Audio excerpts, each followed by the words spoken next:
Hey there, this is my Funko review for the Funko of Alphonse Elric from Fullmetal Alchemist. I'm a fan of the anime, so I had to pick this one up.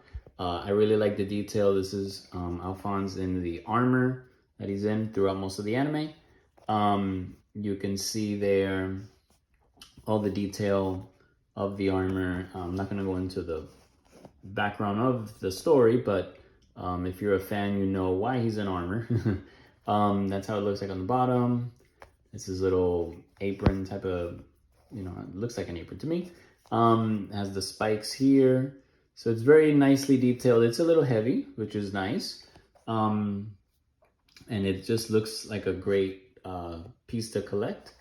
And yeah, I like the, all the details that it shows of the armor, the spikes here and the spikes. It looks very cool. So if you're a fan of Fullmetal Alchemist, hope you check this one out.